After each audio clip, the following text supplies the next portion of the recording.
करीब 700-800 रुपए घटने के बाद रिबाउंड आया, कल उसमें 70 रुपए का, आज भी 20 रुपए का, तो ऑलमोस्ट 90 रुपए 2 दिन में चल गया है।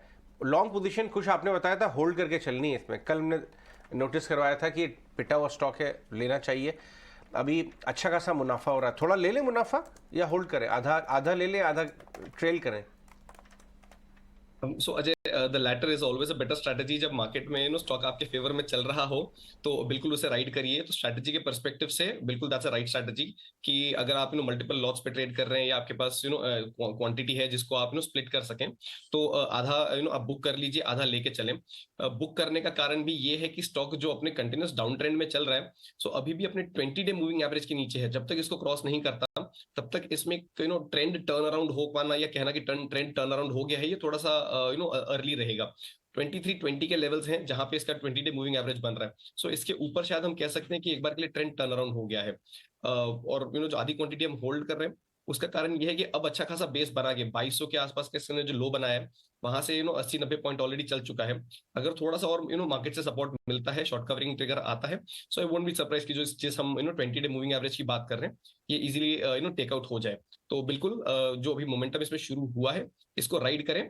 हाफ क्वांटिटी के लिए हाफ क्वांटिटी आप बिल्कुल प्रॉफिट बुक करके चलें। रिलायंस को काफी क्लोजली ट्रैक करते हैं पार्थिव, ये 2280 के आसपास है, इस भाव पे लिया हो 2230 से 80 के बीच में, तो एक साल में क्या लेवल्स पॉसिबल है आपके हिसाब से? मैं purely investment point of view से अगर मैं बात करूं तो एक साल के लिहाज से मुझे लग रहा है this stock should be somewhere around 2700।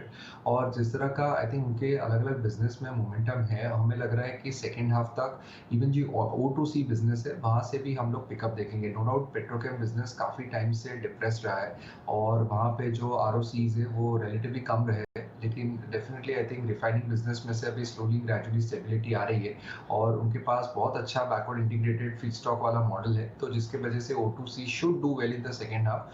तो यहाँ पे हमें लग रहा है कि एक छोटा ट्रिगर रह सकता है। लेकिन जो रिलायंस रिटेल और जियो का जो बिजनेस है, और जियो में भी हमने देख रहे हैं कि अभी कंपनी काफी अग्रेसिव हो रही है in terms of the post paid plan. तो डेफिनेटली अगर नए सब्सक्राइबर्स अगर ऐड करने में सक्षम रहते हैं तो दैट विल बी बेनिफिशियल।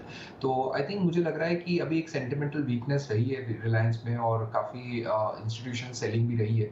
और हिस्टोरिकली अगर देखें तो ये करीबन 2200 के लेवल्स पे बॉटम होता है और 2700 पे पीक होता है। तो ये रेंज में पिछले 2 साल से हमने देखा है कि रिलायंस सपोर्ट होता है। तो यहाँ पे रिस्क रिवॉर्ड फेवरेबल है, डाउनसाइड मुझे काफ़ी कम लग रही है, तो डेफिनेटली लॉन्ग टर्म इन्वेस्टर्स यहाँ पे रुचि ले सकते हैं।